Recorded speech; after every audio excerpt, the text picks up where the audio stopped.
ഓം നമോ ഭഗവതേ വാസുദേവായ. ഇന്ന് കുട്ടികൾക്കായി ഒരു ചെറിയ കഥ.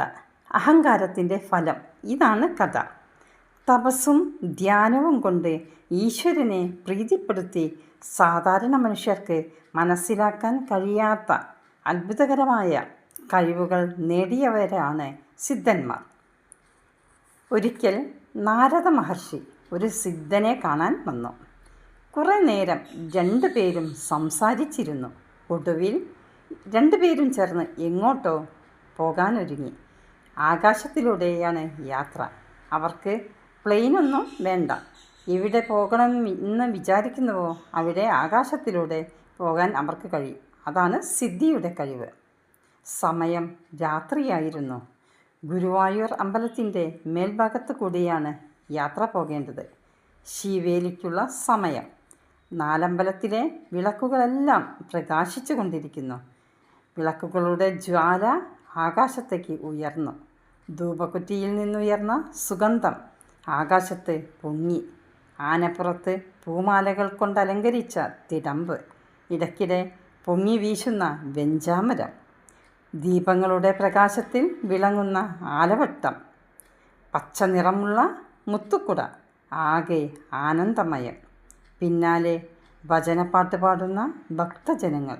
മുമ്പിൽ അകലെയായി ഗോവിന്ദ ഹരി ഗോവിന്ദ എന്ന് ഉറക്കെ വിളിച്ചുകൊണ്ട് നമസ്കരിക്കുന്ന ഭക്തന്മാർ.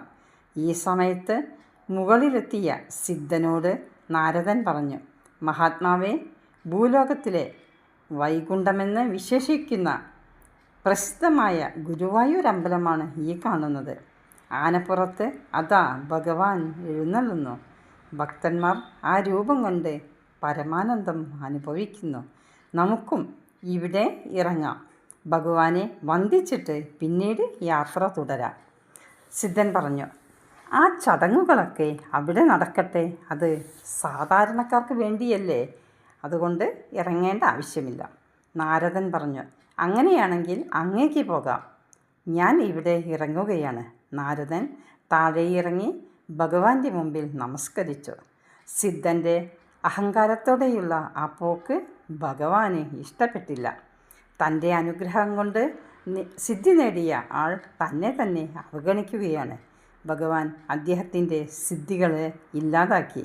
അതോടെ അദ്ദേഹം അവിടെ വടക്ക് പടിഞ്ഞാറ് ഭാഗത്ത് നിലം പതിച്ചു. ആളുകൾ ഓടിക്കൂടി ബോധമില്ലാതെ കിടക്കുന്ന അദ്ദേഹത്തെ താങ്ങിയെടുത്ത് ഒരറ്റത്ത് കിടത്തി. ഒരാൾ ഓടിപ്പോയി പച്ചവെള്ളം കൊണ്ടുവന്നു. കുറച്ച് വെള്ളം മുഖത്ത് കുടഞ്ഞു. സിദ്ധൻ കണ്ണു തുറന്നു. കുറച്ച് വെള്ളം കുടിച്ചതോടെ സ്വബോധം വീണ്ടും കിട്ടി. പെട്ടെന്ന് തൻ്റെ തെറ്റുകൾ അദ്ദേഹത്തിന് ഓർമ്മ വന്നു. അവിടെ നിന്നെണീറ്റ് ശിവേലി എഴുന്നള്ളത്തിൻ്റെ മുൻഭാഗത്തേക്ക് അദ്ദേഹം ഓടി. അവിടെ ചെന്ന് ഭഗവാന്റെ മുമ്പിൽ നമസ്കരിച്ചു. തൻ്റെ തെറ്റുകൾ പുറത്ത് മാപ്പു തരണമേ എന്ന് ഭഗവാനോട് കേണപേക്ഷിച്ചു. ഇതാണ് കഥ.